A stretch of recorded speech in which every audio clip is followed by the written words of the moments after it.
Hey guys, tonight we're diving into something that'll make your local farmer's market look like amateur hour.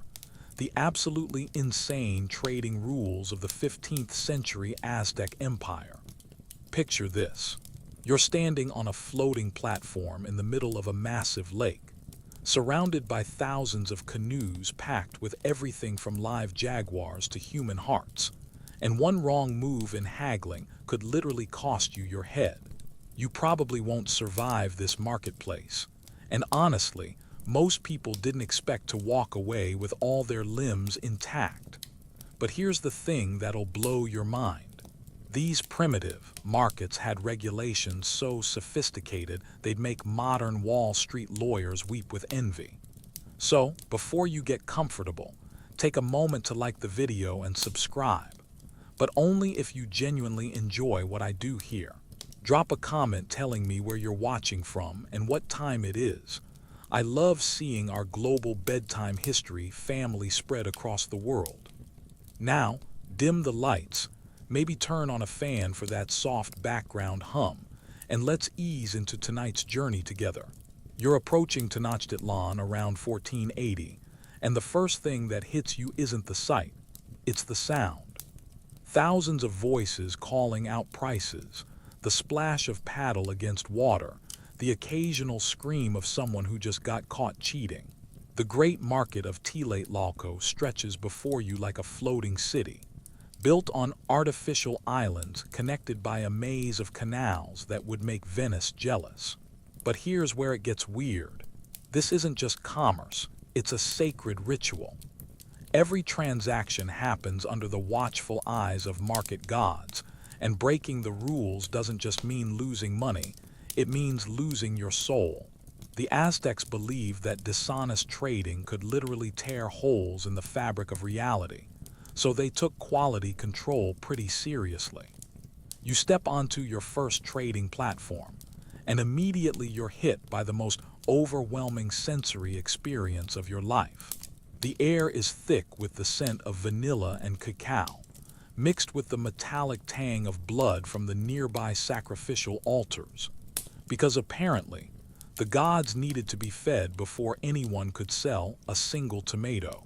Historians still argue whether this was purely religious theater, or if the Aztecs genuinely believed their economy would collapse without daily offerings.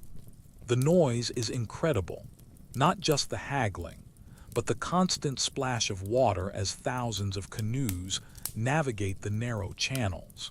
Each boat is a mobile shop, loaded with goods from across the empire. You see feathers from tropical birds that cost more than a year's salary, obsidian blades sharp enough to shave with, and yes, those infamous chocolate beans that serve as currency.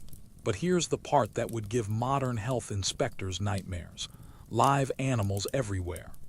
Jaguars pacing in bamboo cages, eagles tethered to perches, snakes coiled in baskets. The Aztecs had a thing for exotic pets, and apparently, nobody thought twice about shopping for groceries next to a bunch of apex predators. The platform you're standing on is actually a marvel of engineering. These floating gardens, called chinampas, were built by driving wooden stakes into the lake bed and filling the spaces with mud, vegetation, and human waste. Yes, that's right, you're literally standing on a foundation of poop. But it worked brilliantly, creating incredibly fertile soil that could support not just crops but entire market structures. You notice the crowd is incredibly diverse. Aztec nobles in their elaborate feathered headdresses, foreign merchants with their exotic goods, and slaves carrying impossibly heavy loads on their backs. The social hierarchy is immediately obvious. The higher your status, the closer you get to the prime trading spots near the center of the market. What really catches your attention is how organized everything is. This isn't some chaotic free-for-all. Every type of goods has its designated area. Textiles in one section, food in another, precious metals in yet another. The Aztecs had essentially invented the shopping mall concept, just with more human sacrifice and fewer food courts. The quality of craftsmanship is mind-blowing. You see textiles so fine they look like silk, jewelry that would make Tiffany weep, and pottery that's genuinely artistic. These weren't just functional items, they were masterpieces. The Aztecs understood that beautiful objects weren't just luxury goods, they were investments in social status. But here's the thing that makes your modern brain struggle. There's no money as you understand it. Instead, you're watching the world's most sophisticated barter system in action. Cacao beans serve as small change, but big transactions involve complex negotiations that can take hours. A single emerald might be worth 3 jaguar pelts, 2 baskets of vanilla, and a promise to deliver specific types of birds next season.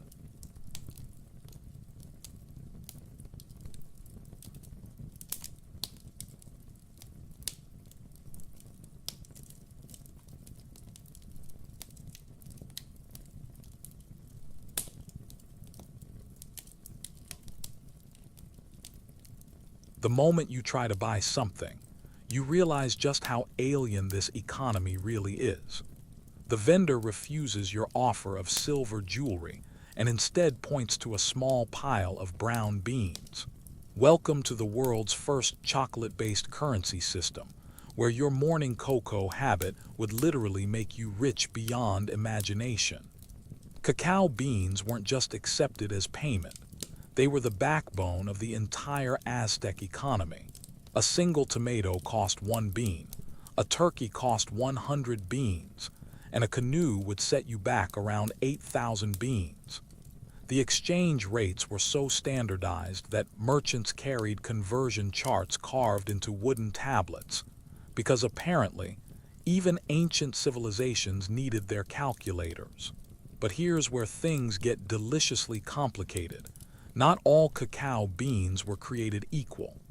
The Aztecs had developed a grading system that would make modern coffee snobs proud. Beans from certain regions were worth more than others, and the size, color, and even the sound they made when shaken were all factors in determining value. You're watching vendors examine individual beans with the intensity of diamond appraisers. The counterfeiting problem was real and dangerous. Clever criminals would hollow out beans, fill them with clay, and reseal them so perfectly that only experts could tell the difference. The punishment for this particular crime? Death, obviously. The Aztecs didn't mess around when it came to monetary policy. They understood that the entire economy depended on trust in the currency, and they were willing to execute people to maintain that trust. You watch a transaction unfold between a feather merchant and a jade dealer, and it's like watching a complex dance. First, they examine each other's goods for quality. Then they begin the delicate process of calculating equivalence. The feather merchant offers 50 rare quetzal feathers, but the jade dealer wants them plus 300 premium cacao beans. The negotiation involves not just the immediate trade, but promises of future deliveries, quality guarantees, and even marriage arrangements between their children. Historians still argue whether the Aztecs understood inflation in the modern sense, but they definitely grasped supply and demand.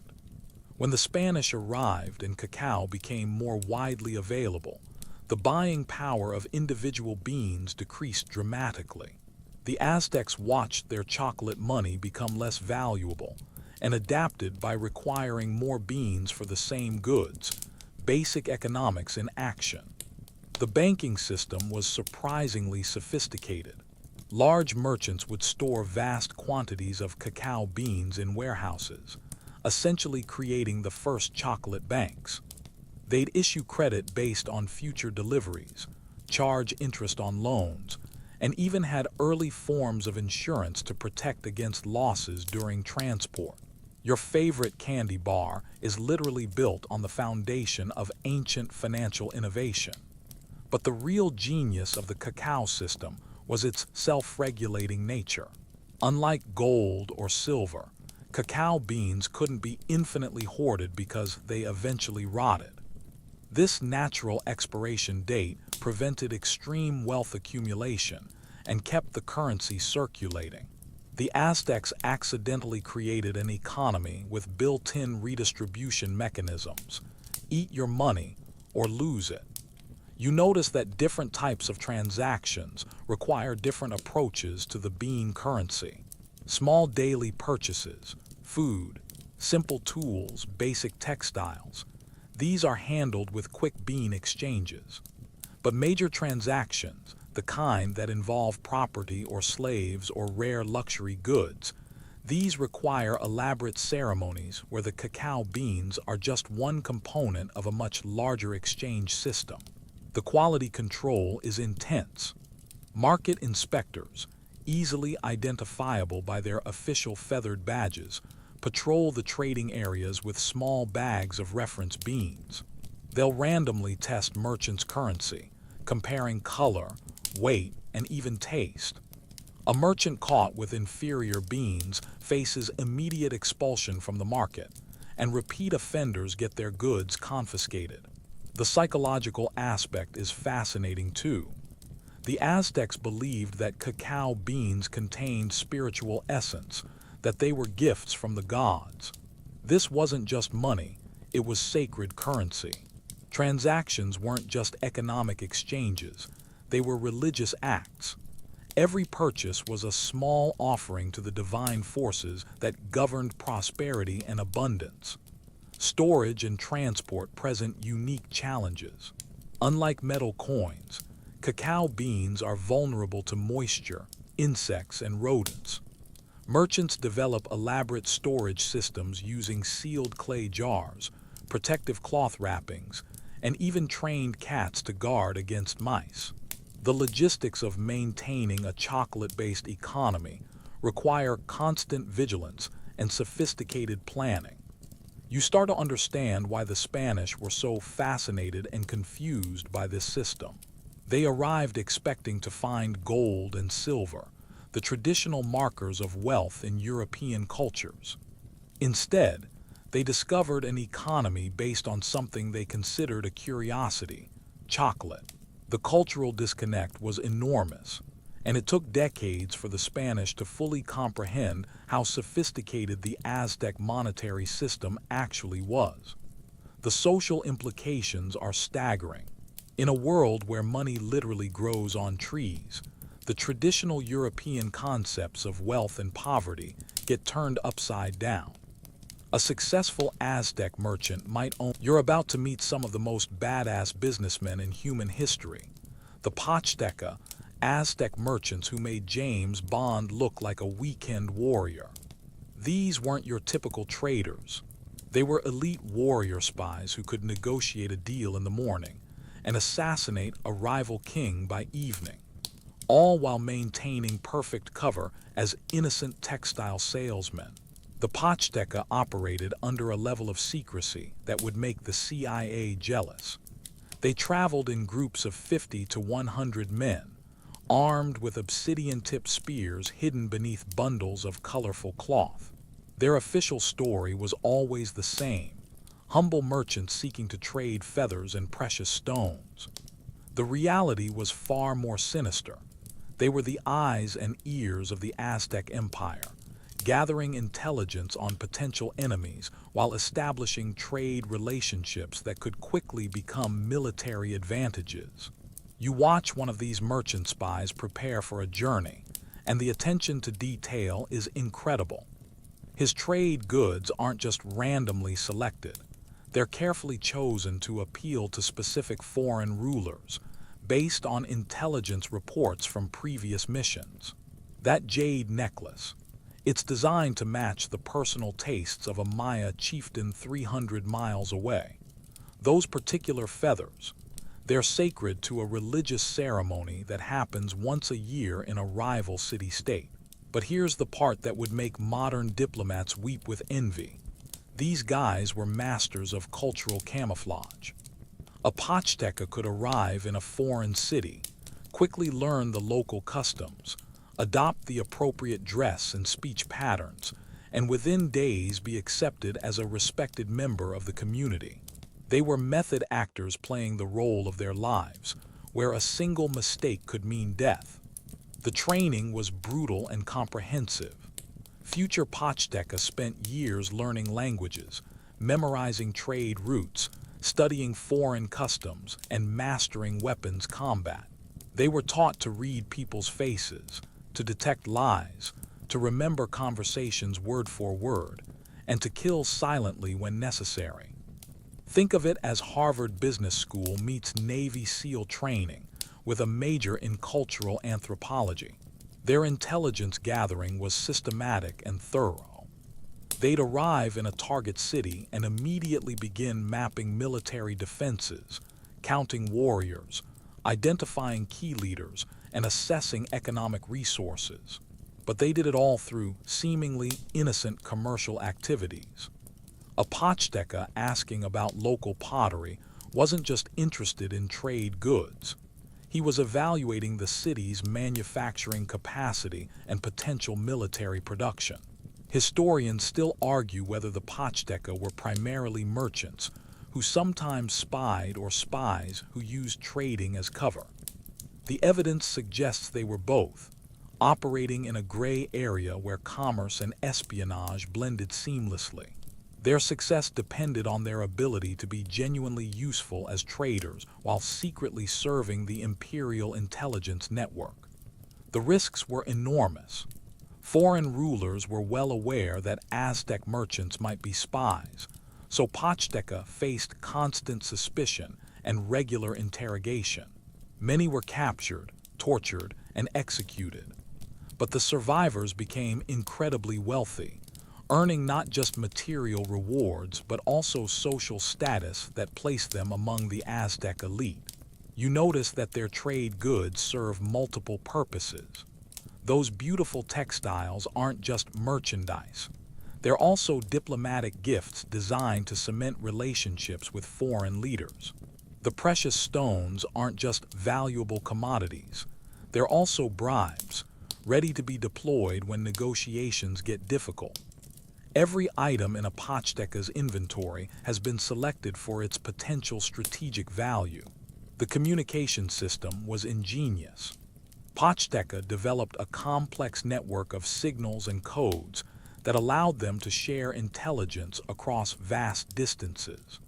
A particular arrangement of feathers in a market display could convey information about military movements. The types of goods being traded could indicate political tensions or economic opportunities. They turned commerce itself into a form of secret communication. Their influence on Aztec foreign policy was massive. The reports they brought back shaped military decisions, diplomatic strategies, and economic policies. A Pachteca's assessment of a foreign city's defenses might determine whether the Aztecs launched a military campaign or tried to achieve their goals through trade and diplomacy instead. The social structure within the Pachteca was hierarchical and exclusive. Master merchants, called Pachteca Tlatok, controlled the major trade routes and commanded groups of junior traders. They maintained their own courts, their own religious ceremonies, and their own internal justice system. They were essentially a state within a state, loyal to the emperor but operating with significant autonomy. You start to understand how the Aztec Empire maintained control over such a vast territory without modern communication technology. The Pachteca were their solution. Human intelligence networks that could adapt to changing circumstances, gather detailed information, and respond to threats or opportunities in real time. They were the internet of the ancient world, connecting the center to the periphery through personal relationships and commercial activities. The weapons training wasn't just about personal protection. Pachteca were expected to serve as military advisors and even field commanders. When you're about to discover that the Aztec Empire had the world's most elaborate dress code, where wearing the wrong accessory could literally get you executed. Welcome to a society where your clothing choices weren't just fashion statements. They were legal documents that declared your social status, and dressing above your station was considered a crime against the cosmic order. The sumptuary laws were incredibly specific and ruthlessly enforced. As a commoner, you were forbidden from wearing cotton. Only nobles could enjoy the comfort of soft fabric. Your clothes had to be made from maguey fiber, which was rough, scratchy, and basically turned every day into a reminder of your place in the social hierarchy. Try to sneak some cotton into your wardrobe, and you'd face immediate execution. The Aztecs took their fashion police very seriously, but clothing was just the beginning of the forbidden luxury list. Jewelry made from gold, silver, or precious stones was completely off-limits to anyone below noble rank. Even owning a single gold earring as a commoner was punishable by death.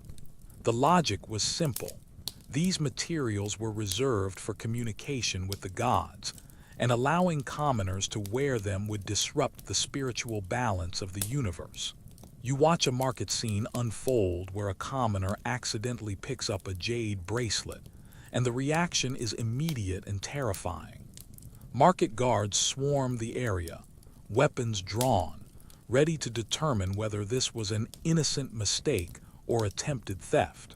The crowd backs away, because association with sumptuary law violations could bring punishment on entire families. The bracelet gets treated like radioactive material, dangerous to touch, deadly to possess. The feather regulations were perhaps the most complex of all. Certain bird feathers were so sacred that only the emperor himself could wear them. Quetzal feathers, with their brilliant green color, were reserved for the highest nobility. Even seeing these feathers was considered a privilege. An unauthorized possession was a capital offense. The Aztecs had essentially created a monopoly on bird fashion that was enforced by the death penalty. Cacao consumption followed similar rules.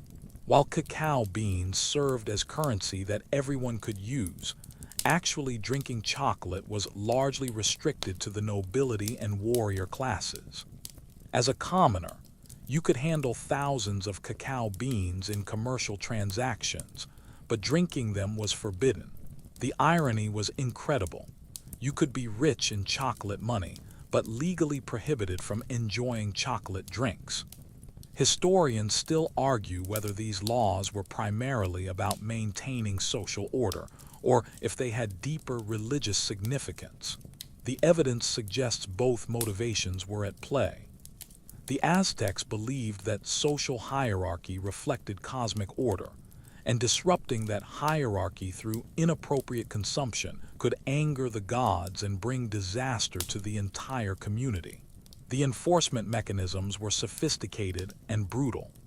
Market inspectors had the authority to conduct random searches, examining people's clothing, jewelry, and possessions. They were trained to recognize different types of materials, to distinguish between legal and illegal items, and to make instant decisions about punishment. Think of them as fashion police with execution powers. You notice that even the colors of your clothing were regulated. Certain dyes, particularly those made from rare insects or plants, were restricted to specific social classes. The famous purple dye made from cochineal insects was so valuable and restricted that unauthorized use could result in not just death, but the destruction of your entire family's property. Color itself became a form of wealth that was legally protected. The psychological impact of these laws was enormous. Every day, just getting dressed, you were reminded of your social position.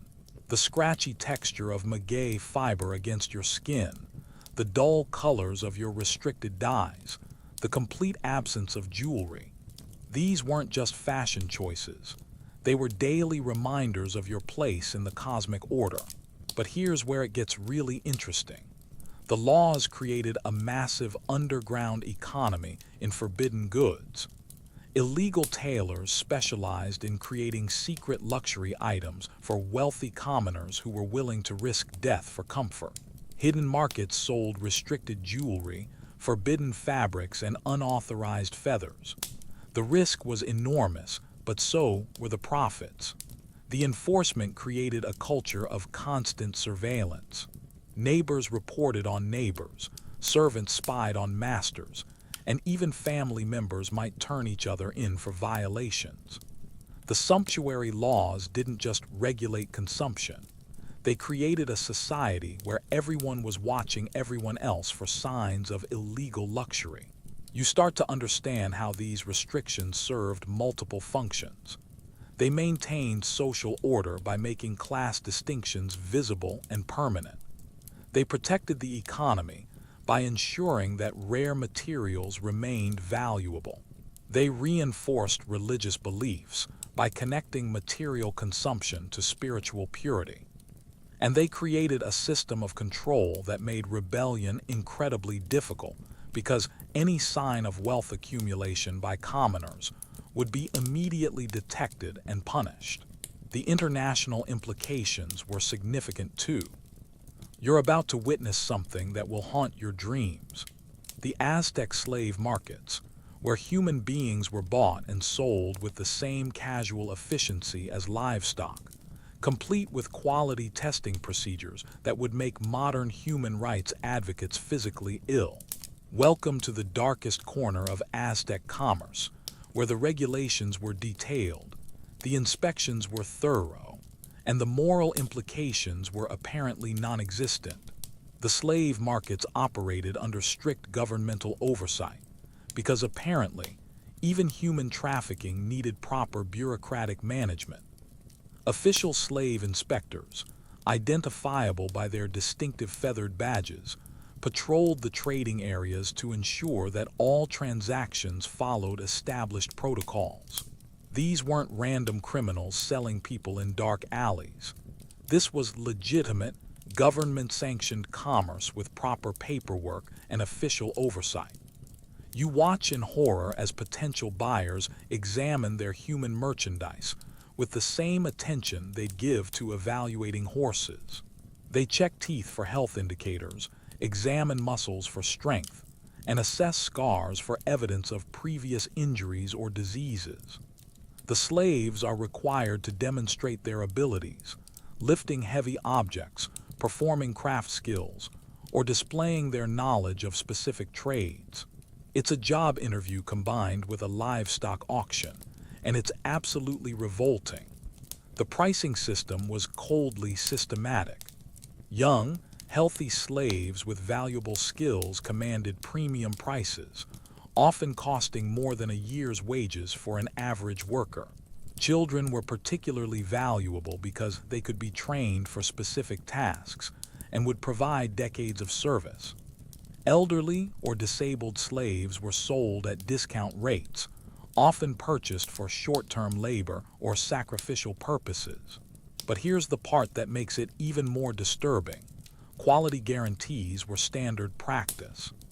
Slave dealers offered warranties on their human merchandise, promising to replace slaves who died or became seriously ill within a specified period after purchase. Some dealers even provided trial periods, allowing buyers to test their slaves' abilities before finalizing the transaction. The level of commercial sophistication applied to human trafficking is genuinely nauseating. The legal framework was surprisingly complex. Slaves had certain rights under Aztec law. They couldn't be killed arbitrarily, they could own property, and they could sometimes purchase their freedom. But they could also be sold without their consent, forced into any type of labor, and used as collateral for loans. The contradiction between legal protections and practical exploitation created a system that was both regulated and brutal. Different types of slavery commanded different prices and treatment. War captives were often destined for sacrifice and sold at premium prices to religious institutions. Debt slaves who had sold themselves to pay off obligations retained more rights and could potentially regain freedom. Criminal slaves, sentenced to bondage for various offenses, occupied the lowest tier of the slave hierarchy. Historians still argue whether Aztec slavery was more or less brutal than other historical systems. The evidence suggests it was different rather than better, more regulated but equally dehumanizing. The Aztecs created a bureaucracy around human trafficking that made it efficient and profitable while maintaining a veneer of legal legitimacy. You notice that the slave markets attract buyers from across the empire and beyond. Wealthy merchants purchase slaves for their trading expeditions, nobles buy them for household service, and priests acquire them for religious ceremonies. The demand is constant and diverse, creating a stable market that encourages continued supply through warfare and debt enforcement. The inspection process is methodical and degrading. Potential slaves are stripped, examined for physical defects, and required to perform various tasks to demonstrate their capabilities. Medical inspectors check for diseases, while skill assessors evaluate their training and experience. The human beings are treated as complex machinery that needs thorough evaluation before purchase. The psychological impact on the slaves themselves is devastating. Many have been captured in recent wars and are still processing the trauma of losing their freedom. Others are local people who fell into debt and chose slavery over death. The mix of desperation, fear, and resignation in their faces is heartbreaking, but the buyers and sellers treat their emotions as irrelevant commercial factors. Documentation requirements are extensive.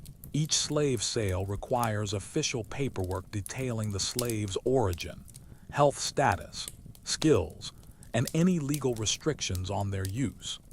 The bureaucracy treats human trafficking with the same administrative attention given to land transactions or major trade deals. The paperwork creates a paper trail that makes the system traceable and taxable.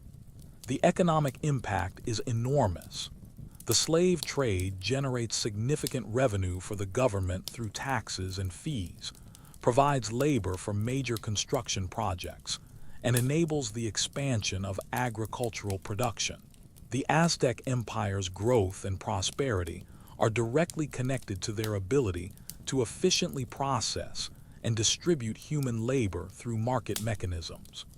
You start to understand how the slave markets reflect broader Aztec values and contradictions.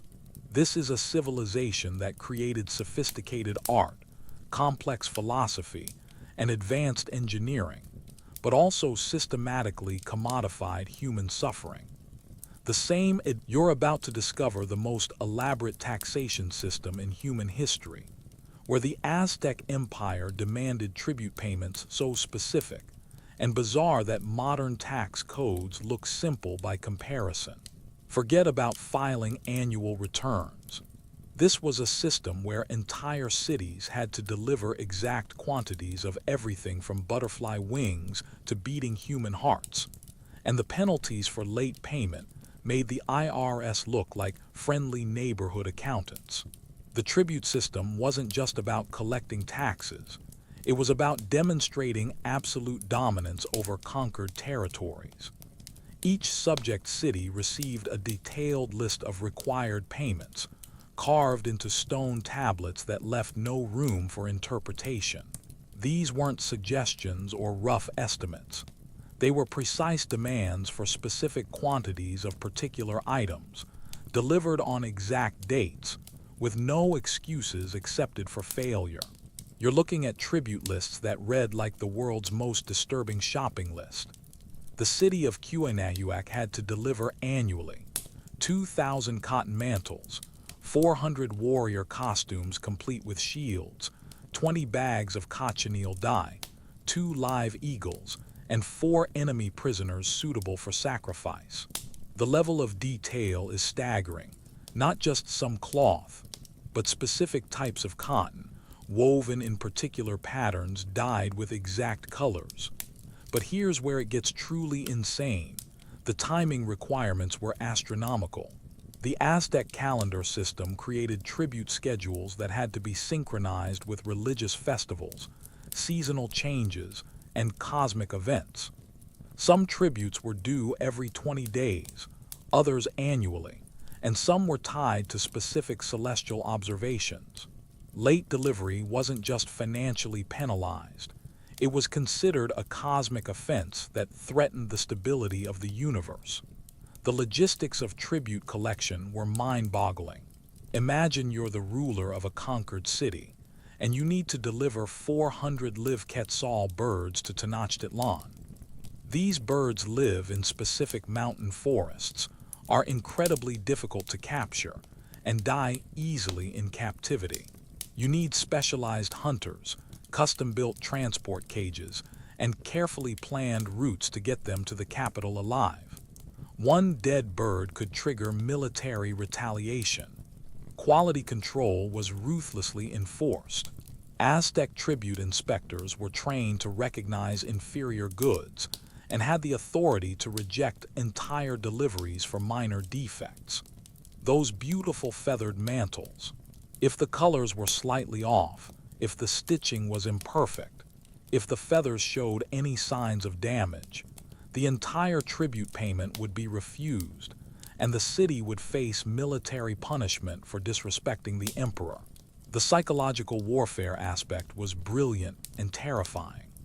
By demanding tribute items that required specific local expertise, the Aztecs forced subject cities to maintain their traditional skills while directing their output toward imperial needs.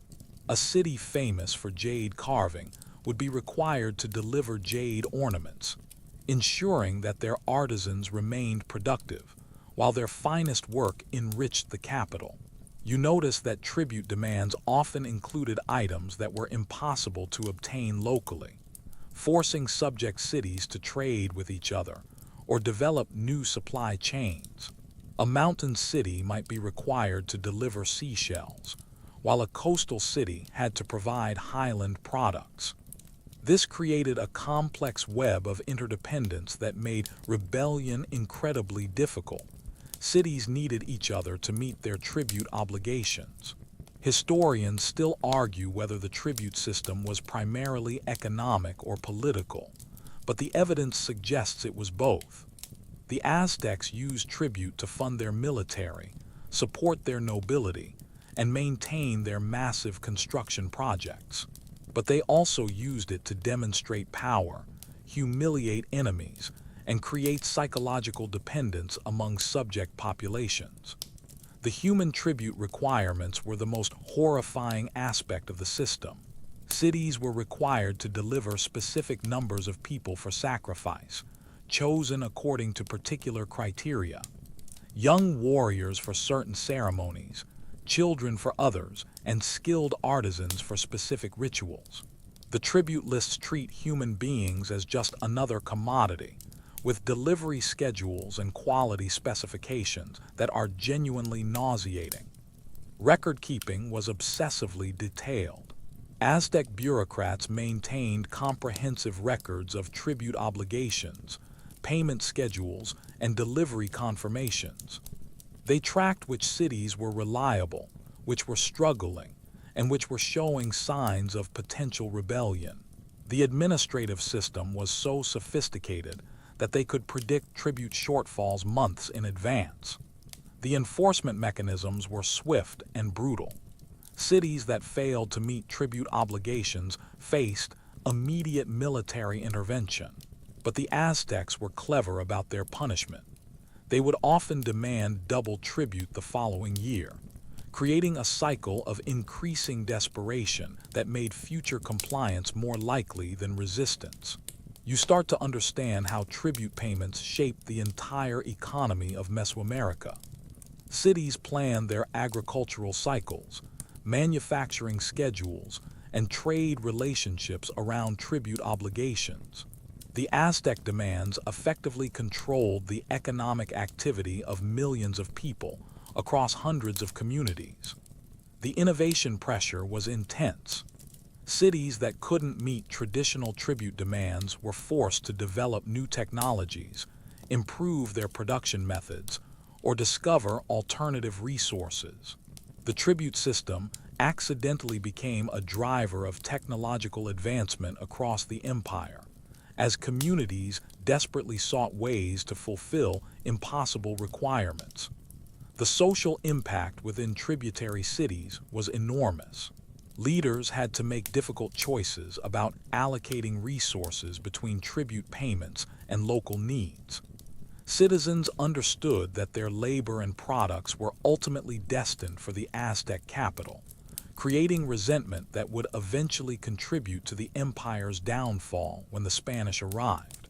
The religious integration was seamless. You're about to witness justice served with the speed of a Twitter cancellation and the brutality of a medieval torture chamber.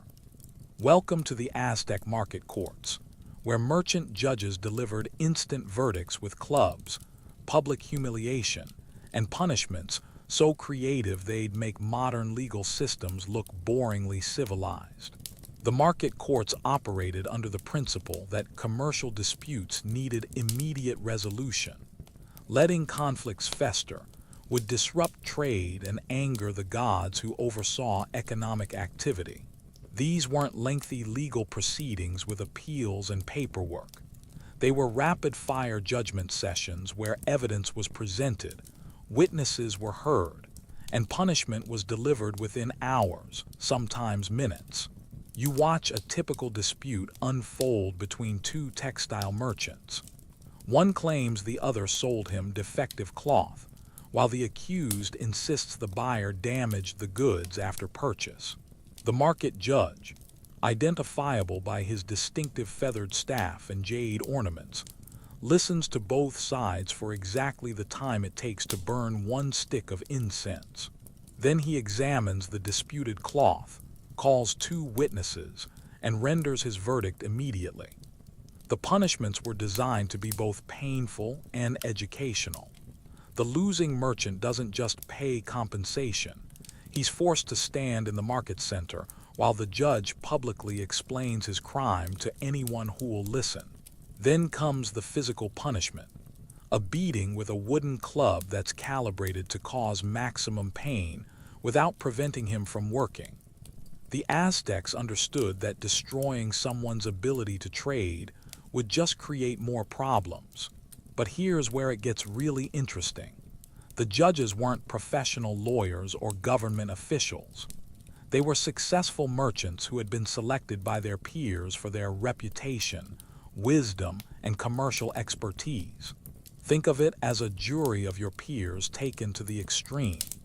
Your fate was decided by people who understood exactly how business worked and what constituted reasonable behavior in commercial transactions. The legal procedures were surprisingly sophisticated despite their speed. Evidence had to be presented in specific formats, witnesses had to swear oaths before the market gods, and accused parties had the right to present their defense. But everything happened quickly, because the Aztecs believed that swift justice was more important than perfect justice. Quality disputes were handled with particular severity. A merchant caught selling inferior goods faced not just punishment, but also the destruction of his remaining inventory. The judge would order the defective items to be publicly burned or destroyed, sending a clear message about quality standards. This wasn't just about resolving individual disputes. It was about maintaining the overall reputation of the market. Historians still argue whether this rapid justice system was more or less fair than modern legal processes. The evidence suggests it was different rather than better, faster but less nuanced, immediate but potentially harsh. The Aztecs prioritized social order and commercial efficiency over individual rights and procedural protections. The public humiliation aspect was carefully designed to be both punishment and deterrent. The guilty party would be forced to wear special markers identifying their crime, sometimes for days or weeks after the initial punishment.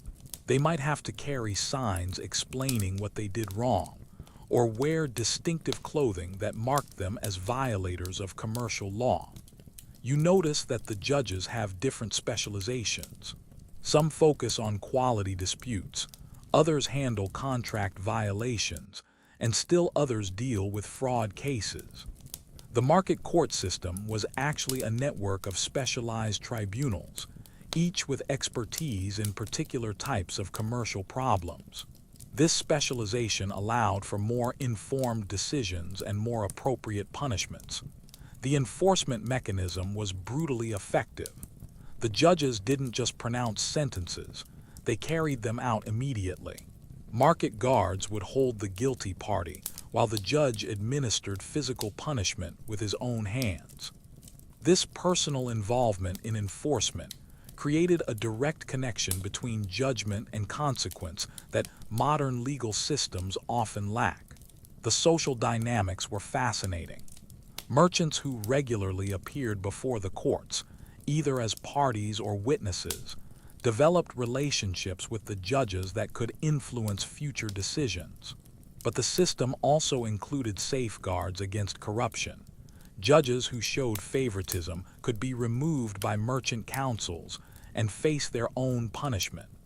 The precedent system was informal but effective. Judges would reference previous decisions in similar cases, creating a kind of common law that evolved over time. Merchants learned to predict likely outcomes based on past judgments, which encouraged compliance with established standards and discouraged frivolous disputes. You start to understand how the market courts served multiple functions beyond just resolving disputes. They educated the merchant community about acceptable behavior. They maintained quality standards that protected the market's reputation, and they provided a safety valve for commercial tensions that might otherwise explode into violence.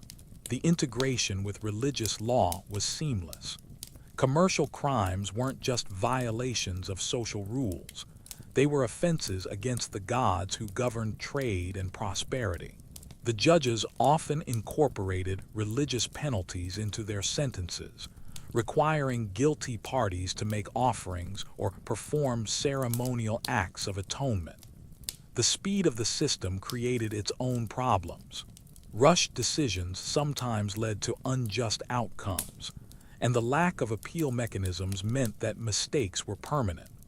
But the Aztecs seemed to believe that the overall benefits of rapid. You're about to discover that the Aztec gods were apparently the world's first micromanagers, dictating not just when you could worship them, but also when you could sell tomatoes, buy jewelry, or even think about making a major purchase. Welcome to a commercial system where the religious calendar controlled every aspect of economic activity, and ignoring divine scheduling could literally cost you your life.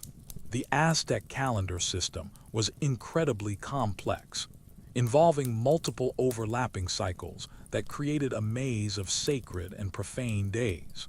The tonal pohuali, a 260-day sacred calendar, interwove with the Ziu pohuali, a 365-day solar calendar, creating combinations that determined which days were favorable for commerce and which were absolutely forbidden for any kind of trade. Imagine having to consult both a lunar calendar and a solar calendar before deciding whether you could buy groceries. You're watching merchants frantically consulting their calendar priests before making any significant transactions. These weren't casual consultations. They were mandatory religious requirements backed by severe penalties. A merchant who conducted business on a forbidden day faced not just commercial sanctions, but also charges of blasphemy, which typically resulted in death. The gods apparently took their scheduling very seriously. Certain goods were tied to specific deities and could only be traded during their designated festival periods. Cacao, sacred to the god Quetzalcoatl, had restricted trading seasons aligned with agricultural cycles and religious ceremonies.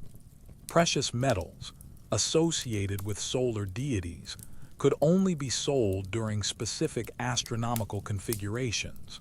The Aztecs had essentially created a religious monopoly on timing that controlled the entire flow of commerce.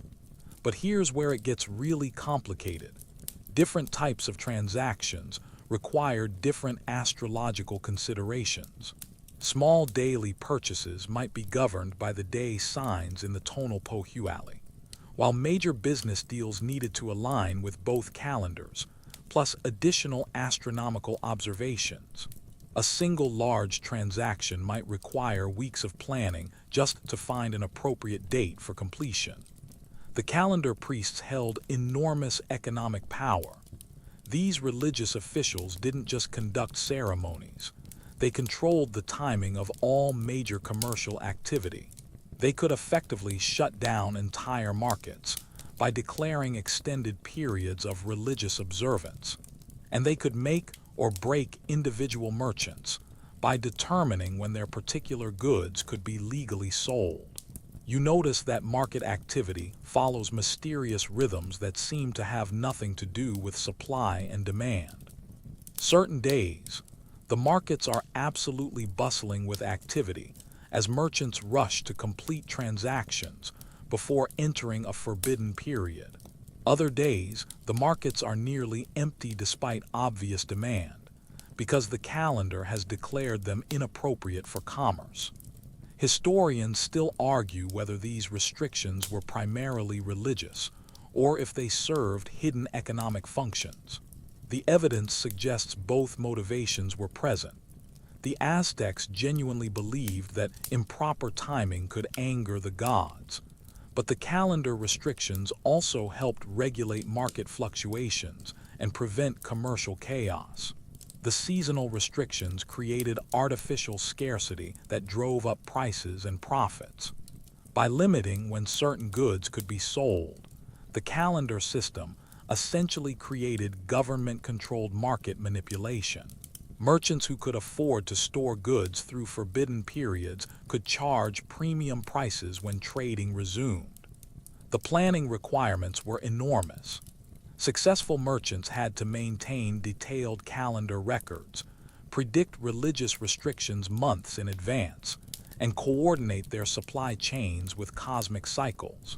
They needed to understand not just market conditions, but also astronomical observations, religious ceremonies, and divine preferences. You start to understand how the calendar system created a unique form of economic uncertainty. Modern businesses deal with market volatility, but Aztec merchants had to navigate religious volatility as well.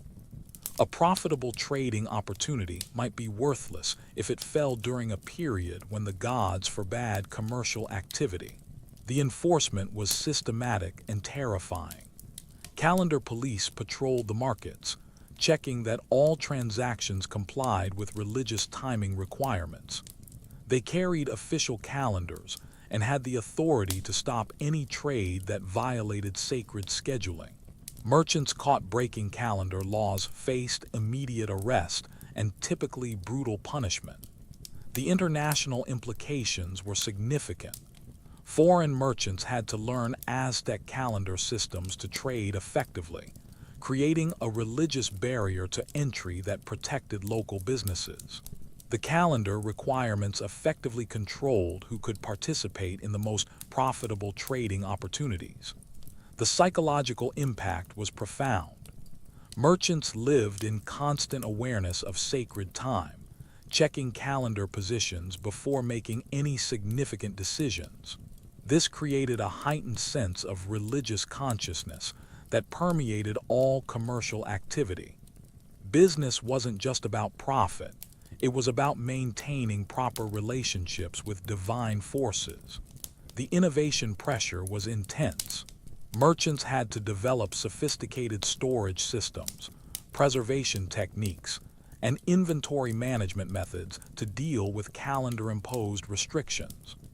The religious scheduling accidentally drove technological advancement in logistics and supply chain management. The social stratification was reinforced by calendar knowledge. Wealthy merchants could afford to hire calendar priests for private consultations, while poor traders had to rely on public announcements and general guidance. Access to precise timing information became another form of economic privilege that widened the gap between rich and poor merchants. The integration with agricultural cycles created complex feedback loops. Religious restrictions on trade often aligned with farming seasons, creating periods when goods were scarce and expensive, alternating with times of abundance and lower prices. The calendar system amplified natural economic cycles and made them more predictable but also more extreme. You're about to meet the ancient world's most obsessive quality control inspectors, officials who made modern health department inspectors look like casual observers. These Aztec market enforcers wielded standardized weights, measures, and the authority to destroy entire merchant stalls if they detected even minor quality violations. Welcome to a regulatory system that would make the FDA weep with envy and contemporary consumer protection agencies feel inadequate. The quality control system was built on standardized measurements that were considered sacred and unchangeable. The basic unit of length was the madel, approximately the distance from fingertip to fingertip with arms outstretched. But the Aztecs didn't just eyeball these measurements. They maintained official measuring sticks, carved from specific types of wood and blessed by priests, that served as absolute standards for all commercial transactions. You watch an inspector examine a textile merchant's goods with the intensity of a forensic scientist. He's checking not just the dimensions of the cloth, but also the thread count, the quality of the dye, and the uniformity of the weave. These aren't casual observations. He's using official measuring tools and comparing the goods against written standards that specify exact requirements for different grades of textiles. The punishment for selling substandard goods was swift and dramatic. Merchants caught with inferior products didn't just lose their sales, they lost everything. The inspector had the authority to confiscate all goods in the stall, destroy the defective items publicly, and ban the merchant from trading for specified periods. The destruction wasn't just punishment. It was a public demonstration of quality standards that served as education for other merchants. But here's the part that would terrify modern businesses. The inspectors didn't need warrants, probable cause, or advance notice. They could walk into any stall at any time and demand to examine any goods they chose. Merchants lived in constant fear of surprise inspections that could destroy their livelihood in minutes. The regulatory power was absolute and immediately enforceable. The measurement standards extended far beyond simple dimensions. Food products were tested for freshness, purity, and proper aging.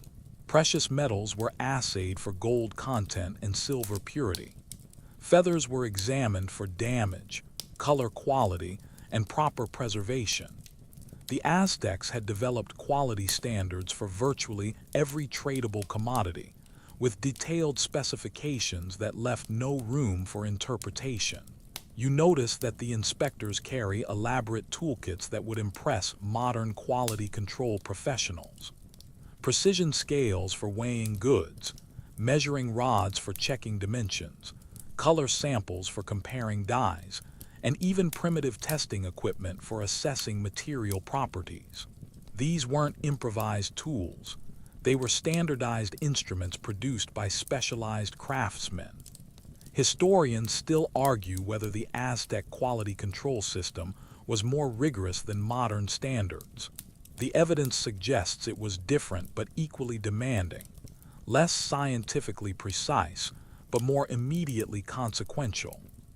A failed inspection in ancient Mexico resulted in immediate business destruction, while modern regulatory violations typically involve fines and paperwork. The social hierarchy of inspectors was complex and carefully maintained. Senior inspectors oversaw entire market sections, while junior inspectors focused on specific types of goods. The most experienced inspectors handled precious materials and luxury items, while newer officials dealt with basic commodities. The system created career advancement opportunities based on expertise and reliability. The corruption potential was enormous, but the Aztecs developed sophisticated safeguards against inspector misconduct. Inspectors were regularly rotated between different market sections to prevent them from developing relationships with merchants. They were also subject to surprise inspections by senior officials who checked their work and verified their honesty. The economic impact was significant. The quality control system maintained consumer confidence in market goods, which supported higher prices and more extensive trade. But it also created barriers to entry for new merchants who might struggle to meet the exacting standards. The regulatory system protected established businesses while making it difficult for newcomers to compete. You start to understand how the inspection system served multiple functions beyond just quality control. It generated revenue through fines and confiscated goods. It maintained social order by preventing disputes over defective products, and it protected the empire's reputation in international trade relationships. The training requirements for inspectors were extensive. They needed to understand the properties of hundreds of different materials, master the use of various measuring tools, and memorize detailed quality specifications for countless products. The job required expertise that took years to develop and constant updating as new goods entered the market. The documentation was obsessively detailed. Inspectors maintained records of their examinations, noting which merchants passed or failed inspections, what types of violations were discovered, and what punishments were imposed. This created a database of merchant reliability that influenced future business relationships and regulatory attention. The psychological warfare was subtle but effective. The constant threat of inspection kept merchants focused on quality even when no officials were present. The knowledge that any transaction could be interrupted by a surprise examination created a culture of continuous quality consciousness that permeated the entire commercial system. The integration with religious law was seamless. Quality violations weren't just commercial offenses. They were considered forms of fraud that violated divine principles of truth and honesty. Inspectors often incorporated religious penalties into their punishments, requiring violators to make offerings or perform acts of atonement. The international implications were substantial. Foreign merchants had to learn Aztec quality standards to trade successfully, creating another barrier to entry that protected local businesses. You're about to witness the most elaborate business etiquette in human history, where buying a simple piece of jewelry required more ceremony than a modern wedding. Welcome to Aztec barter negotiations, where every major transaction was a theatrical performance involving ritual gifts, ceremonial speeches, and enough protocol to make diplomatic summits look casual. The negotiation process began long before any actual bargaining took place. Merchants approaching each other for major transactions had to follow a complex sequence of preliminary rituals that could take hours or even days to complete. First came the formal introductions, where each party recited their family lineage, business credentials, and recent successful transactions. This wasn't just small talk. It was a required legal procedure that established the legitimacy of both parties. You watch two jade merchants preparing for a major deal, and the preparation alone is exhausting. They've spent the morning exchanging formal gifts, not random trinkets, but carefully selected items that demonstrate respect, financial capability, and understanding of proper protocol. The gifts have to be reciprocal in value, appropriate to the social status of both parties, and meaningful within the context of their specific trade relationship. The ceremonial drinking comes next, and it's far more complex than just sharing a beverage. The merchants consume specially prepared chocolate drinks that have been blessed by priests and mixed with specific ingredients that vary depending on the type of transaction being negotiated. The drinks aren't just refreshments. They're sacred substances that create spiritual bonds between the negotiating parties and invoke divine blessing on their potential agreement. But here's where it gets really elaborate. The actual negotiation has to follow prescribed verbal formulas that sound like diplomatic treaties. Each party delivers formal speeches explaining their position, praising the quality of the other's goods, and invoking the protection of relevant deities. These speeches can last for hours, and interrupting them or using improper language can immediately terminate the negotiations.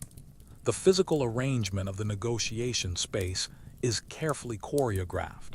The merchants sit in specific positions relative to each other and to the cardinal directions, surrounded by their goods arranged in patterns that reflect their social status and the nature of their trade. Even the timing of the negotiation has to align with favorable calendar days and appropriate astronomical conditions. You notice that the negotiations involve multiple rounds of offer and counteroffer, but each round requires returning to the ceremonial framework. New drinks are served, additional gifts are exchanged, and fresh speeches are delivered. What might be a quick transaction in a modern market becomes an elaborate social ritual that can consume entire days. Historians still argue whether these elaborate protocols were primarily religious, or if they served practical functions in a society without written contracts. The evidence suggests both motivations were present. The ceremonies created spiritual bonds that were considered legally binding, while also providing time to thoroughly evaluate the quality of goods and the reliability of trading partners. The witness requirements were extensive. Major transactions required the presence of official observers who could testify to the proper completion of all ceremonial requirements. These witnesses weren't just passive observers. They actively participated in the rituals, adding their own speeches and confirmations to the proceedings. The failure to complete proper protocols could invalidate entire transactions. Merchants who tried to shortcut the ceremonial requirements found their deals rejected by the community, their goods considered cursed, and their future trading opportunities severely limited. The social consequences of improper negotiation were often worse than the immediate financial losses. You start to understand how these elaborate negotiations served multiple functions beyond just completing trades. They reinforced social hierarchies, created community bonds, and provided entertainment for observers who gathered to watch major deals unfold. The negotiations were essentially public theater that combined commerce with social ceremony. The psychological impact was profound. The lengthy ritual requirements forced both parties to slow down, consider their decisions carefully, and commit fully to any agreement they reached. The ceremony created emotional investment that made contract violations less likely and dispute resolution more straightforward. The economic efficiency was questionable by modern standards, but the social benefits were substantial. The elaborate protocols prevented hasty decisions that might lead to disputes, created opportunities for relationship building that supported future transactions, and maintained the cultural traditions that gave meaning to commercial activity. The training requirements for merchants were enormous.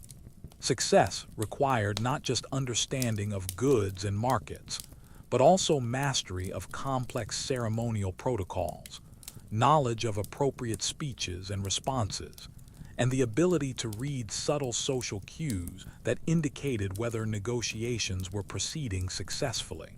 The integration with religious calendar systems added another layer of complexity. Different types of negotiations required different ceremonial approaches, depending on the current position in various calendar cycles. The timing of the transaction influenced which deities needed to be invoked and which ceremonial elements were required. The international dimensions were challenging. Foreign merchants had to learn Aztec negotiation protocols to trade successfully, while Aztec merchants needed to adapt their ceremonial requirements when dealing with traders from other cultures. The result was a complex system of modified protocols that maintained essential elements while accommodating cultural differences. The social stratification was reinforced through the negotiation. You're about to discover that the Aztec Empire had immigration policies that would make modern border control systems look like casual suggestions. Foreign merchants entering Aztec territory faced quarantine procedures, cultural orientation sessions, and bureaucratic requirements so extensive that getting a modern visa seems simple by comparison. Welcome to a world where crossing borders for business required surviving a gauntlet of officials, priests, and cultural tests. The moment foreign traders approached Aztec territory, they encountered the first layer of border control, military checkpoints staffed by warriors who were trained to distinguish between legitimate merchants and potential spies. Remember those Pachteca merchant spies we discussed earlier? Well, the Aztecs knew that other empires used the same tactics, so they treated every foreign trader as a potential intelligence threat until proven otherwise. You watch a group of Maya merchants arriving at the border, and the process is immediately intimidating. They're required to surrender all weapons, submit to physical searches, and provide detailed explanations of their trade goods, their intended destinations, and their business relationships within the empire. The questioning isn't casual. It's systematic interrogation designed to detect inconsistencies that might indicate hostile intentions. The quarantine procedures were both medical and spiritual. Foreign merchants were required to spend specific periods in isolation, not just to prevent the spread of disease, but also to undergo ritual purification that would make them acceptable to Aztec gods. They couldn't enter the main trading areas until priests had performed cleansing ceremonies and declared them spiritually safe for contact with local populations. But here's where it gets really complex. The cultural orientation requirements were extensive and mandatory. Foreign merchants had to demonstrate basic understanding of Aztec customs, religious practices, and commercial protocols before they could engage in any significant trade. They were essentially required to pass cultural competency tests that covered everything from proper greeting rituals to acceptable bargaining techniques. The documentation requirements were staggering. Each foreign merchant needed official permits that specified exactly what goods they could trade, which markets they could access, and how long they could remain in Aztec territory. These weren't simple documents. They were elaborate certificates that required approval from multiple officials and regular renewal during extended stays. You notice that the orientation process includes practical training sessions where foreign merchants learn Aztec measurement systems, currency exchange rates, and quality standards.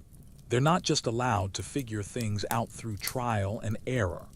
They're required to demonstrate competency before being granted trading privileges. The Aztecs understood that commercial disputes often arose from cultural misunderstandings, so they invested heavily in preventing such problems. Historians still argue whether these elaborate procedures were primarily security measures, or if they served to intimidate foreign traders and strengthen Aztec negotiating positions. The evidence suggests both motivations were present. The Aztecs genuinely feared foreign espionage, while also recognizing that complex entry requirements gave them psychological advantages in subsequent negotiations. The escort system was comprehensive and restrictive. Foreign merchants weren't allowed to travel freely within Aztec territory. They were assigned official guides who accompanied them everywhere and monitored their activities. These escorts weren't just helpful translators. They were intelligence operatives who reported on foreign merchants' behavior, conversations, and apparent interests. The housing arrangements were carefully controlled. Foreign merchants couldn't choose their own accommodations.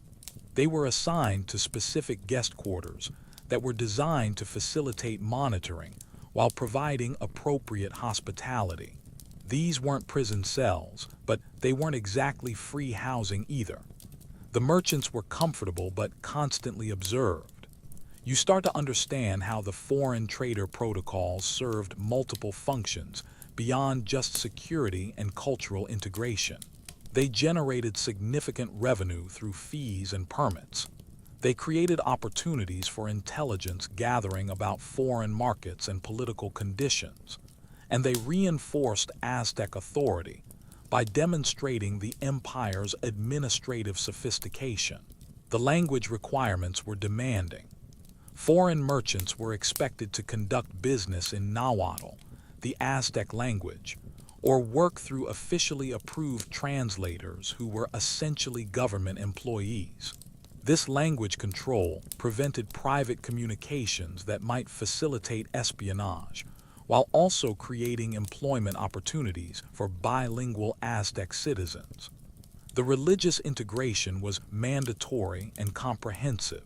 Foreign merchants had to participate in certain religious ceremonies, make appropriate offerings to Aztec deities, and demonstrate respect for local spiritual practices. This wasn't just cultural sensitivity. It was legal requirement backed by severe penalties for violations. The departure procedures were as elaborate as the entry requirements. Foreign merchants couldn't simply leave when their business was complete. They had to obtain exit permits, undergo final inspections of their goods, and settle any outstanding obligations. The departure process included debriefing sessions where officials gathered information about the merchants' experiences and observations. The economic impact was significant. The elaborate foreign trader protocols created barriers to entry that protected local merchants from excessive competition, while ensuring that foreign traders who did gain access were serious, well-funded, and committed to following Aztec rules. The system filtered out casual traders while welcoming major commercial partners. The social aspects were carefully managed. Foreign merchants were introduced to local society through controlled interactions that showcased Aztec wealth and power while limiting their exposure to potentially sensitive information. They saw impressive ceremonies and beautiful artifacts, but they didn't get access to military installations or government facilities. The intelligence gathering was systematic and thorough. The entire foreign trader protocol system was designed to extract information about other empires, their economic conditions, their military capabilities, and their political situations. Every foreign merchant was essentially an unwilling intelligence source who provided valuable information in exchange for trading privileges. The diplomatic implications were substantial. The treatment of foreign merchants served as a form of international relations, demonstrating Aztec power and sophistication while creating opportunities for informal diplomatic communication. Successful foreign merchants often became unofficial ambassadors who carried Aztec messages back to their home territories. The psychological impact on foreign merchants was profound. The elaborate entry procedures, constant monitoring, and complex requirements created a sense of awe and intimidation that influenced their subsequent business dealings. Many foreign traders, you're about to enter a world where your family trade secrets were literally matters of life and death. where craft guilds controlled entire industries with the ruthlessness of modern cartels, and where learning the wrong technique could get you executed for industrial espionage. Welcome to the Aztec guild system, where specialized artisan groups didn't just regulate their crafts, they owned them completely, passing down hereditary monopolies that made medieval European guilds look like casual hobby clubs. The craft guilds operated as closed societies with membership determined entirely by birth. If your father was a feather worker, you became a feather worker. If your mother was a textile artist, you learned textile arts. There was no career counseling, no exploring different options, and definitely no changing your mind later. Your professional identity was determined at birth and enforced by social structures that made deviation impossible. You're watching a young apprentice learning the sacred art of featherwork, and the secrecy surrounding the process is incredible. The techniques aren't just trade knowledge, they're religious mysteries that are considered gifts from specific deities. The master craftsman whispers instructions, covers his work when outsiders approach, and makes the apprentice swear sacred oaths before revealing each new technique. The guild monopolies were absolute and legally enforced. The Featherworkers Guild controlled all aspects of feather preparation, design, and application.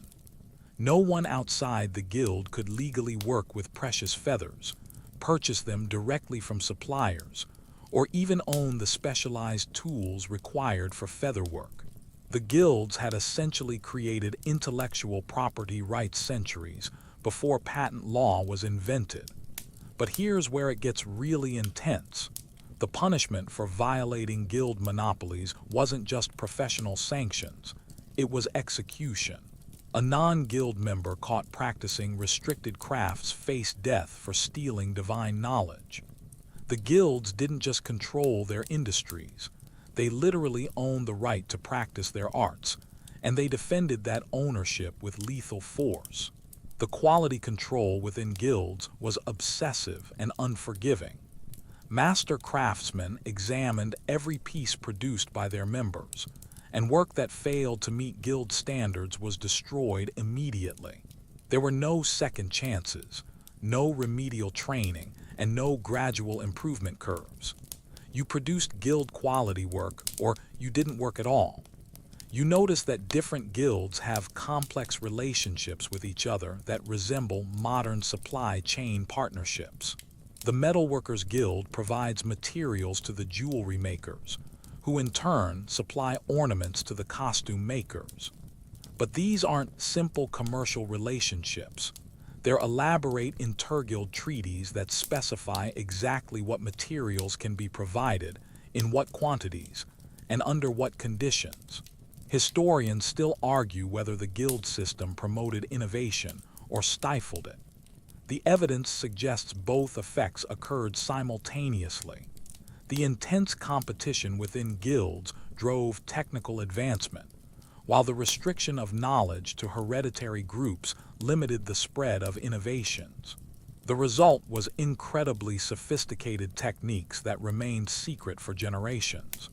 The religious integration was total and inescapable.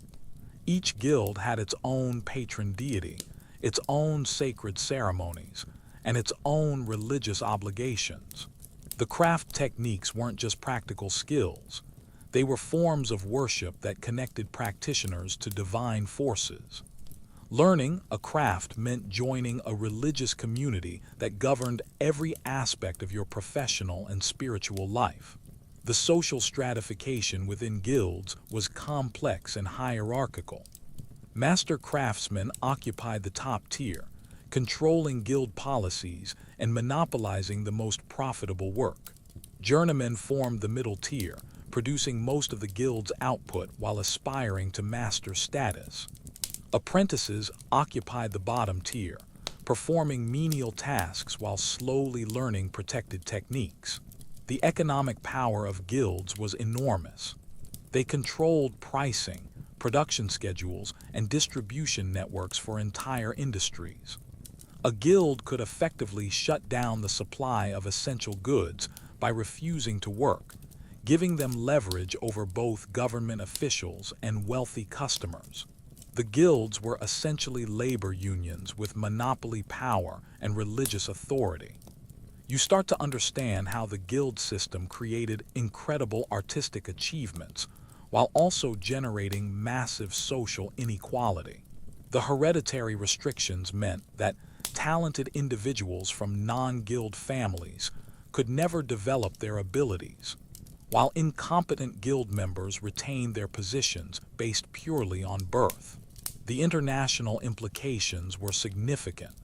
Foreign craftsmen couldn't simply move to Aztec territory and compete with local guilds. They were permanently excluded from practicing their trades. This created barriers to technological transfer while protecting local industries from foreign competition. The innovation pressure within guilds was intense.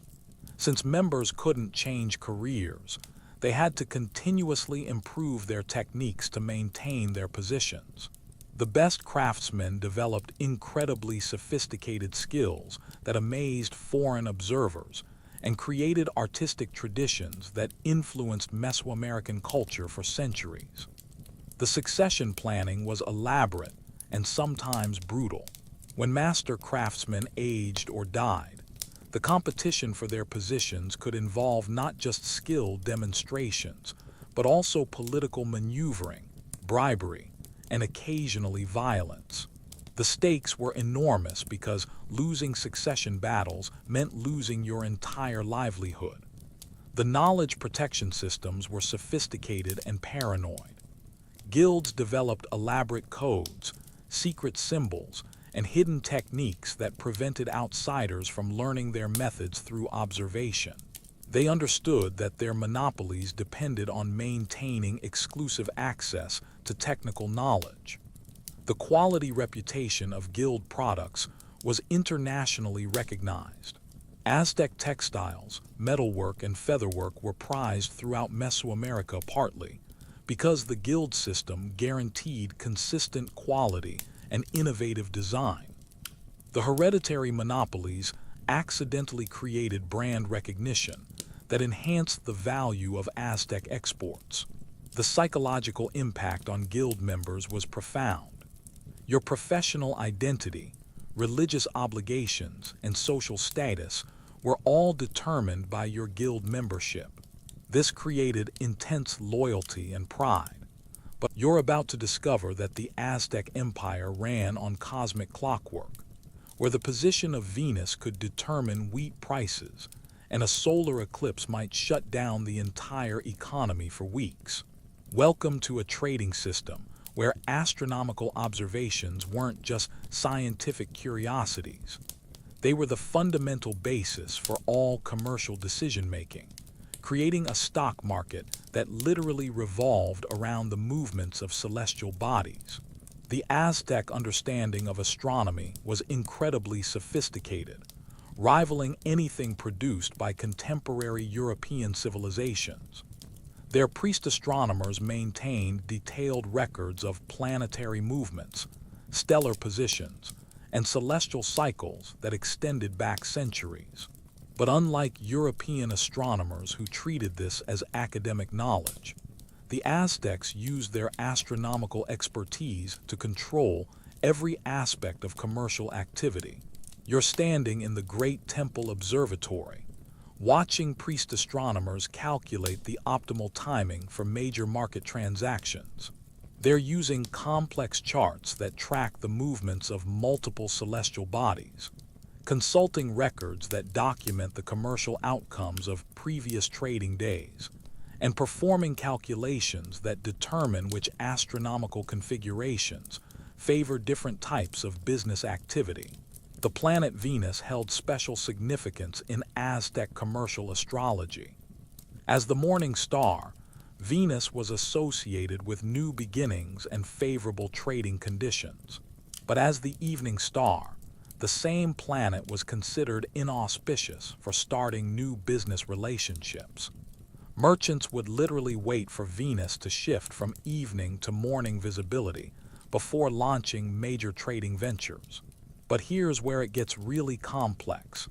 Different types of goods were associated with different celestial bodies, and their trading success was believed to depend on the current positions and relationships of their governing planets. Precious metals were linked to the sun, so metalwork sales peaked during solar festivals and declined during eclipses. Textiles were associated with the moon, making their prices fluctuate with lunar phases.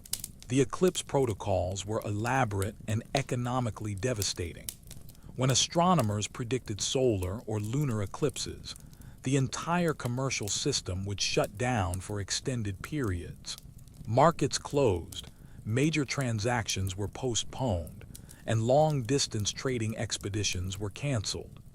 The economic impact of a single eclipse could affect commerce for months. You notice that the most successful merchants employ their own private astronomers, who provide detailed forecasts of favorable trading periods.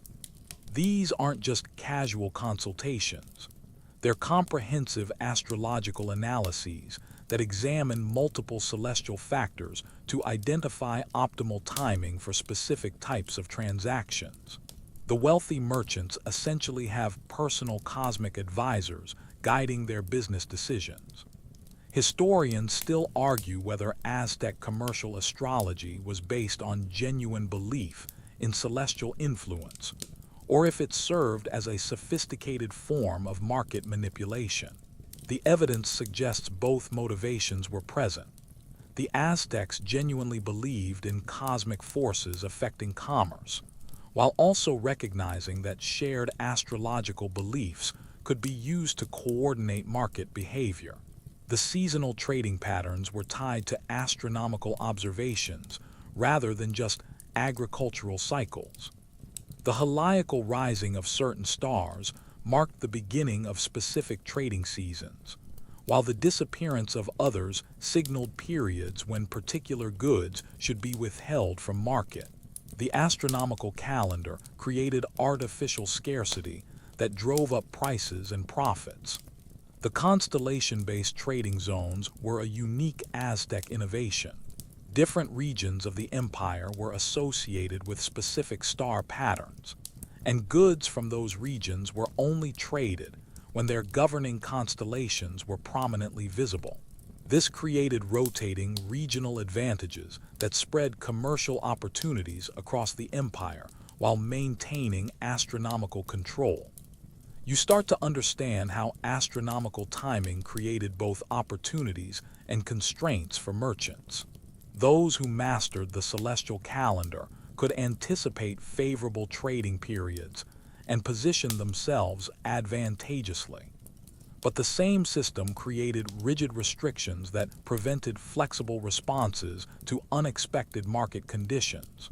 The international complications were significant. Foreign merchants had to learn Aztec astronomical systems to trade effectively, creating another barrier to entry that protected local businesses.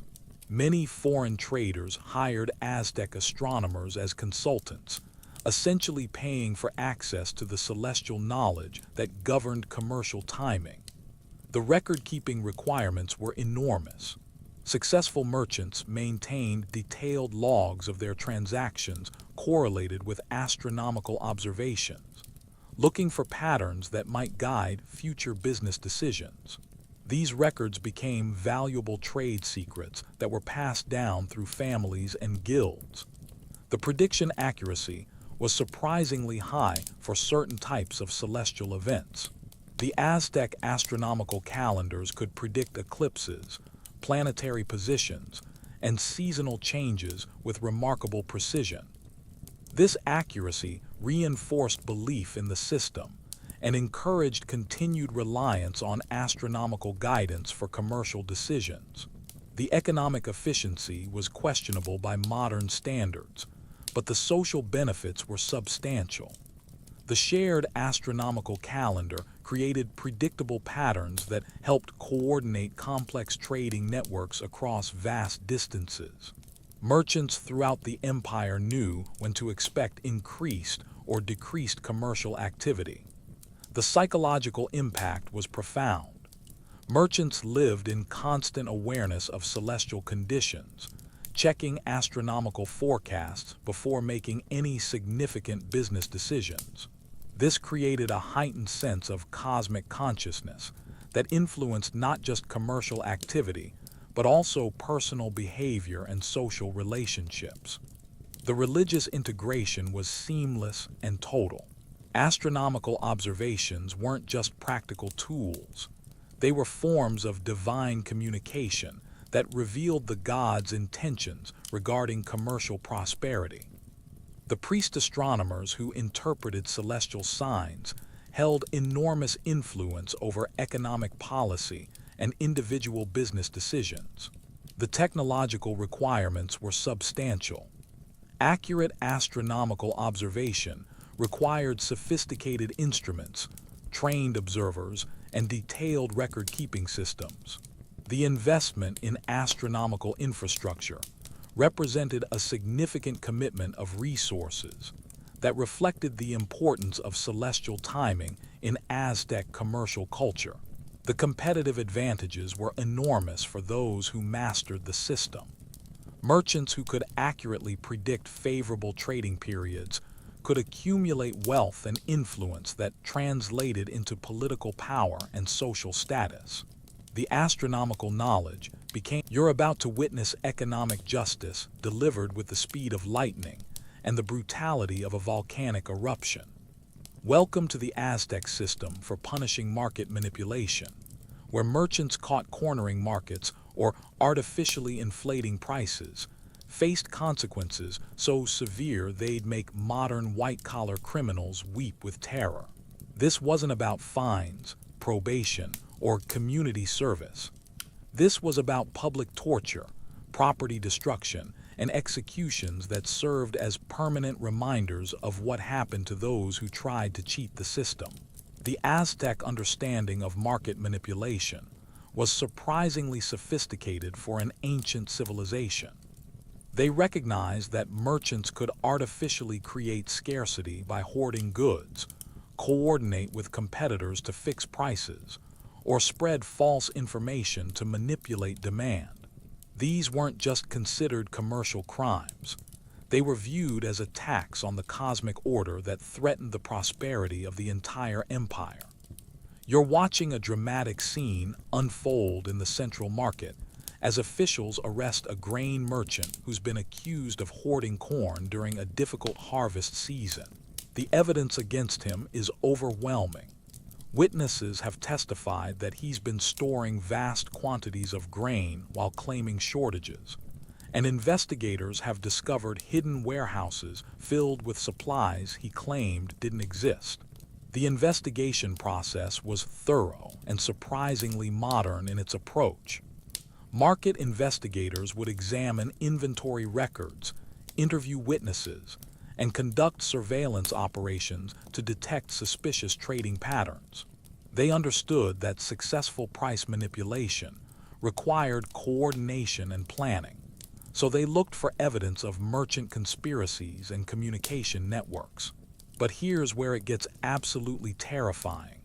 The punishment for price manipulation wasn't just severe.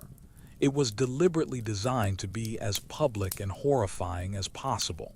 The convicted merchant isn't just going to be executed. He's going to be tortured to death in front of the entire market community, while officials explain exactly why his crimes deserve such extreme punishment. The execution method was chosen specifically to reinforce the message about market crimes. The merchant would be slowly crushed by heavy stones while market officials recited his crimes and their economic impact on the community. The process was designed to take hours, ensuring that everyone present would remember the consequences of trying to manipulate market conditions. The property destruction was systematic and complete. The merchant's inventory wasn't just confiscated, it was publicly destroyed to prevent any benefit from the hoarded goods. His trading equipment was smashed, his commercial relationships were terminated, and his family was often expelled from their homes. The punishment extended far beyond the individual criminal to eliminate all traces of his commercial activities. You notice that the crowd watching the execution isn't just passively observing. They're actively participating in the ritual of economic justice. Citizens are encouraged to shout accusations, throw objects at the condemned merchant, and express their anger about how his crimes affected their own economic situation. The execution becomes a community catharsis that reinforces collective commitment to fair trading practices. Historians still argue whether these extreme punishments were effective deterrents, or if they simply reflected the Aztec tendency toward spectacular violence. The evidence suggests they were remarkably successful at preventing market manipulation. The historical records contain very few documented cases of price fixing or hoarding schemes, possibly because the consequences were so terrifying that few merchants were willing to risk attempting them. The detection methods were sophisticated and comprehensive. The Aztecs employed networks of market spies who monitored trading activities, tracked inventory movements, and reported suspicious behavior to authorities. They understood that market manipulation required secrecy, so they invested heavily in intelligence gathering that could expose hidden schemes. The legal standards were surprisingly precise. Merchants weren't executed based on vague suspicions or general accusations. They faced detailed charges with specific evidence of their manipulative activities. The legal proceedings included witness testimony, documentary evidence, and opportunities for the accused to present their defense, though the outcomes were rarely favorable for those charged with market crimes. You start to understand how the threat of extreme punishment shaped the entire commercial culture. Merchants lived in constant awareness that aggressive trading tactics could easily cross the line into illegal manipulation. This created a business environment that favored conservative strategies and discouraged the kind of speculative activities that might destabilize market conditions. The social implications were enormous. The public executions of market manipulators reinforced the idea that commercial activity was subject to moral and legal constraints that transcended individual profit motives. They demonstrated that even wealthy, powerful merchants were accountable to community standards and imperial law. The economic effects were complex and sometimes contradictory. The fear of extreme punishment prevented many types of market manipulation, which stabilized prices and maintained consumer confidence. But the same fear also discouraged legitimate competitive strategies that might have improved efficiency and innovation. The international reputation of Aztec market justice was both attractive and terrifying to foreign merchants. The guarantee that market manipulation would be severely punished made Aztec markets more trustworthy and predictable. But the extreme nature of the punishments also created anxiety among foreign traders who weren't entirely sure about the boundaries of acceptable behavior. The religious integration was seamless and powerful. Market manipulation wasn't just considered a commercial crime. It was viewed as a form of blasphemy that violated divine principles of fairness and abundance. The executions were essentially religious ceremonies that purified the marketplace and restored cosmic balance. The psychological impact on the merchant community was profound and lasting. Every trader understood that you're reaching the end of our journey through the strange and sophisticated world of Aztec commerce. But the story doesn't end with the Spanish conquest. It continues today in ways that would astonish the ancient merchants who created these systems. The legacy of Aztec market innovations flows through modern Mexican trading practices, influences global economic principles, and reminds us that our contemporary commercial world isn't as different from the ancient past as we might imagine. Walk through any traditional Mexican market today, and you'll encounter echoes of the Aztec trading system that we've been exploring. The intense focus on quality, the elaborate negotiation rituals, the integration of religious observances with commercial activity. These aren't just historical curiosities.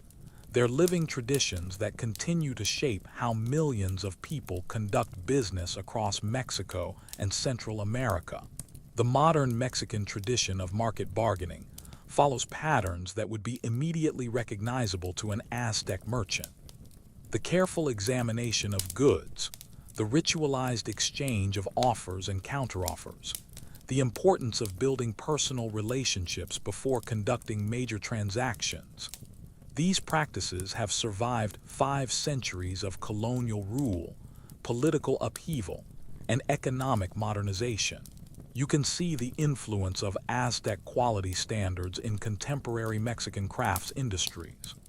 The obsessive attention to detail, the guild-like organization of artisan communities, and the treatment of traditional techniques as sacred knowledge all reflect the ancient system we've been discussing.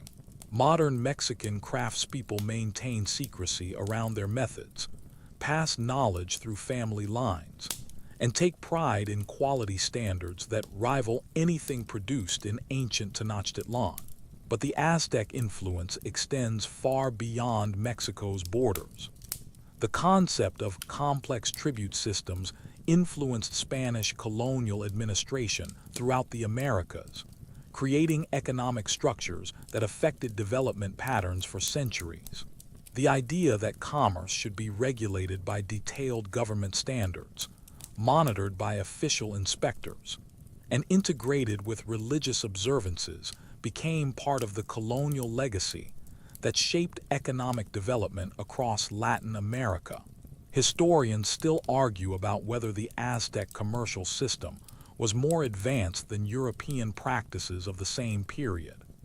The evidence suggests that, in many ways, the Aztecs had developed solutions to economic problems that European societies wouldn't master for centuries. Their understanding of market regulation, quality control, and commercial law was remarkably sophisticated for a society that lacked written currency, wheeled transportation, and metal tools. The environmental sustainability of Aztec markets offers lessons that modern economies are still learning. The use of biodegradable currency that couldn't be infinitely hoarded, the integration of agricultural and commercial cycles, and the emphasis on local production and consumption created economic systems that were inherently sustainable in ways that modern industrial economies struggle to achieve. You start to understand how the Aztec approach to commerce reflected fundamentally different assumptions about the relationship between economic activity and social order. Where modern capitalism emphasizes individual profit maximization and market efficiency, the Aztec system prioritized social stability, religious harmony, and community welfare. The results were both more equitable and more restrictive than contemporary economic systems. The technological innovations of Aztec commerce influenced global development in unexpected ways.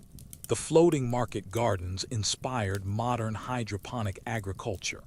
The astronomical timing systems contributed to the development of complex calendars still used in rural Mexico. And the quality control methods provided models for industrial standards that weren't widely adopted in Europe until the Industrial Revolution. The social lessons of the Aztec trading system remain relevant today. Their understanding that economic activity can't be separated from cultural values, religious beliefs, and community relationships offers insights that purely technical approaches to economics often miss. The Aztec integration of commerce with social responsibility provides alternatives to the assumption that business success requires ignoring broader social consequences. The globalization of Aztec influences is ongoing and accelerating. As Mexico's economy becomes more integrated with global markets, Traditional trading practices that originated in the ancient empire are spreading internationally. Mexican business culture, with its emphasis on personal relationships, elaborate negotiations, and quality craftsmanship, is influencing commercial practices in North America, Europe, and Asia. Modern economists studying market behavior have found that many Aztec innovations anticipated concepts that weren't formally recognized in Western economic theory until the 20th century. Their understanding of information asymmetries, market power, and regulatory capture shows remarkable sophistication that challenges assumptions about the development of economic knowledge. The digital age has created new opportunities for implementing Aztec-inspired trading practices. Online platforms that emphasize community building, quality verification, and seller reputation systems echo the ancient Mexican focus on relationships and reliability. The principles that govern the great market of Tlatelolco are finding new expression in contemporary e-commerce platforms. You're witnessing the continuation of a commercial tradition that spans over 5 centuries, connecting the floating markets of ancient Mexico with the global economy of the 21st century. The strange market rules of the Aztec Empire weren't just historical curiosities. They were innovations that continue to influence how we think about commerce, regulation, and the relationship between economic activity and human society. The legacy reminds us that our modern commercial systems aren't inevitable or necessarily superior. They're just different solutions to the eternal human challenge of organizing economic activity in ways that serve both individual needs and community welfare. The Aztec merchants who created these elaborate trading rules were grappling with the same fundamental questions that continue to challenge economists, policymakers, and business leaders. The gentle rhythm of our journey through the ancient markets begins to slow now, like the soft lapping of waves against the Chinampas as evening falls over the great lake of Tenochtitlan. You can almost hear the distant echoes of those long-ago merchants calling out their final prices of the day, their voices carrying across the water as the sun sets behind the temple pyramids, painting the sky in shades of jade and gold. The floating gardens are quiet now, their flowers releasing their evening fragrance into the cooling air. The elaborate ceremonies have ended, the quality inspectors have returned to their homes, and the astronomical priests have finished their calculations for tomorrow's favorable trading hours.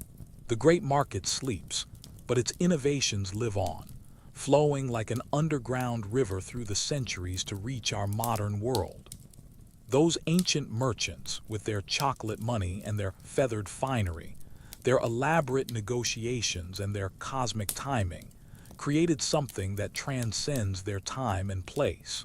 They understood that commerce is more than mere exchange. It's a form of human connection that binds communities together across vast distances and deep differences. Their strange rules weren't just about organizing trade. They were about creating meaning in the everyday act of buying and selling. As you drift toward sleep, perhaps you can imagine yourself floating on one of those peaceful canoes, surrounded by the gentle sounds of water and wind, carrying with you the wisdom of those ancient traders who knew that the best business practices serve not just profit, but the deeper human need for fairness, beauty, and connection. Their legacy reminds us that even in our modern world of instant communication and global markets, the fundamental challenge remains the same: how to create commercial systems that honor both individual ambition and collective well-being. Sweet dreams, and may your own trading ventures be blessed with the wisdom of the ancients.